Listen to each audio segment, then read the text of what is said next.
Ngayong araw nga ho ay disamahan nyo naman nga ho muna ako sa panibagong blessing nga ho sa tagapagmana. Pero bago nga ho yan ay dinabutan ko nga ho ang mama din sa salas na nagmemorianda nga ho na ring spaghetti at kape. Ano kaya namang lasa na? Kaya naman nga ho sabi ko sa mama ay di mag-relax nga ho muna siya at ako naman nga ho muna ang bahala sa pagtitinda. At kako nga ho ay napapansin na rin aking mga followers na hindi na ako nakapag-vlog din sa tindahan at ako nga ho ay puro layas na lamang. Aba naman. Dahil hindi rin naman nga ho ako nag-aalala at ako nga man din ho ang tagapagmana. Charit!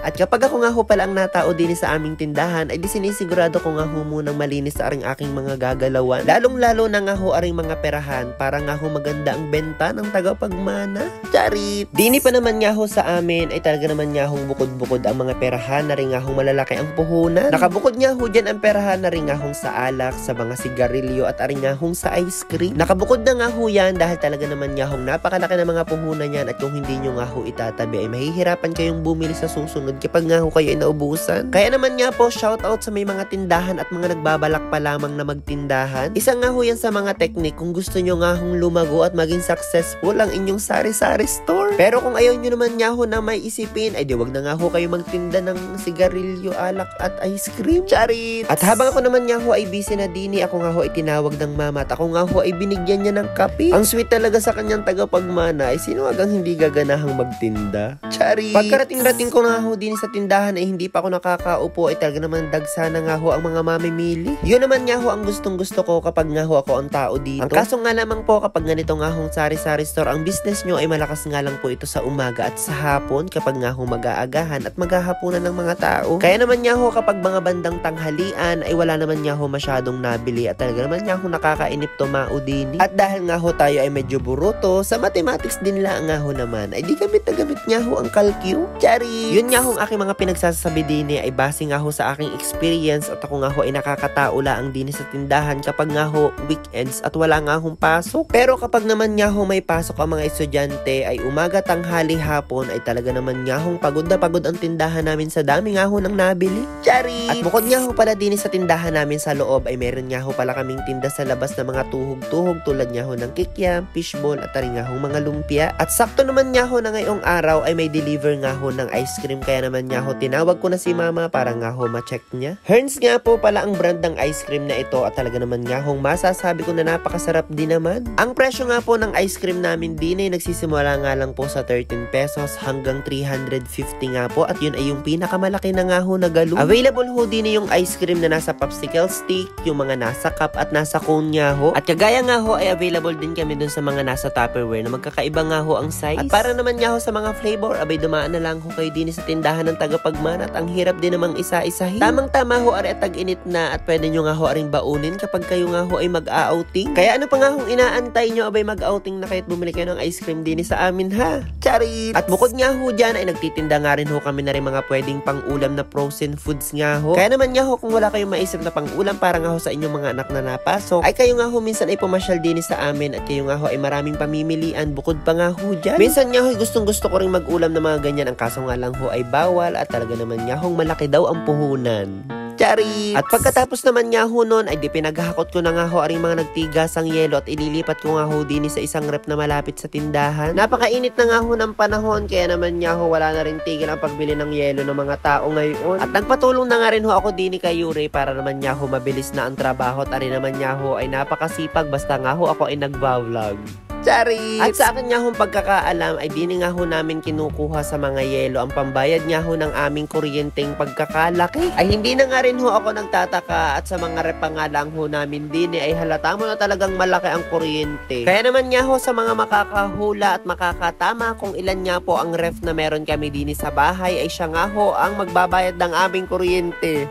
Charit! At pagkatapos ko nga hong bumenta ng malaki ngayong hapon ay di sabi ko nga ho kay Yuri ay kami nga ho ay magsara na. At shoutout naman nga ho sa mga kabataang aring nagkakape din sa amin na muntik na nga hong masarahan ang aming kapihan. Charit!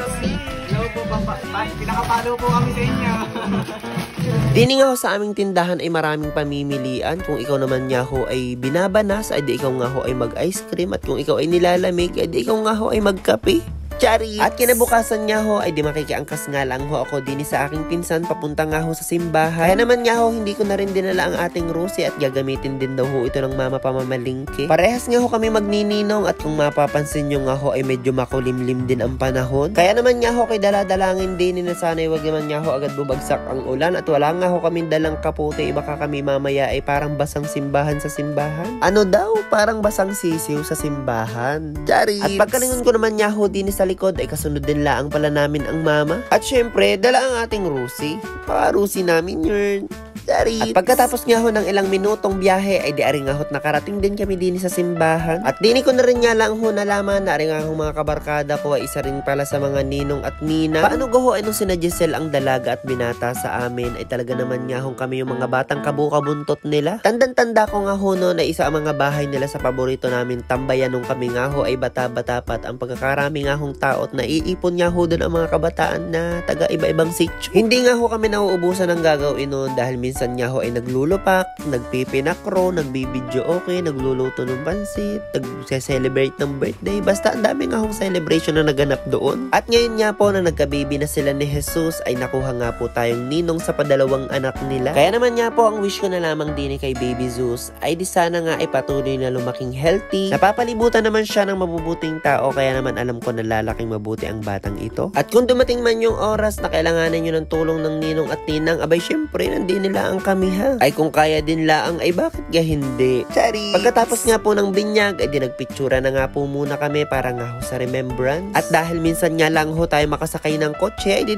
na nga ho tayo sumabay sa sasakyan ng aking kaibigan. Kasama ko nga ho si Cristel Ana na apo ng Lula Paro. Charis! At after naman nga ho ng ilang minuto laang biyahe ay di nakarating na nga ho agad kami din. At hindi pa naman nga ho kami nakakaupo ay talaga naman nga ho inabutan na agad kami ng plato at kami nga daw ho ay kumain na. At shoutout nga ho din kina Ate Christy na pasama daw naman nga ho sa vlog. Ay paano ay di galit-galit nga ho muna tayo at kakain muna kami ni BFF dito. Charis! At after magpakabusog nga ho ng ninong at ninang, abay syempre magpapakimkim ang mga yan. At pehado nga ho ang ari sa Pasko na masusundan. Charis! At dahil nga ho summer na at kapag summer na ay di meron na nga hong liga. Kaya naman nga po ang SK ng aming barangay ay nagpatawag nga ho ng isang meeting para nga ho mapag-usapan ang darating nga hong paliga. Medyo kakaunti nga ho ang bilang ng mga kabataan na umattend nga po dito sa pamiting ng SK. Pero kahit na ganoon nga ho ay hindi pa rin naman nga ho hadlang para hindi mapag-usapan ang mga dapat pag-usapan sa darating nga hong paliga. Dahil kahit pa paano nga ho ay bawat sitio naman ay may mga representative na kabataan din nga ho sa pamiting na ari. Ay siya ay hanggang dito na nga lang po muna ulit ang vlog nating ito. Ay di salamat na nga lang po muna ulit sa panonood nyo. At syempre follow, like and share na rin naman nga ho ako. Ay paano? Ay di sa isang araw na lang po ulit ha. Harurut!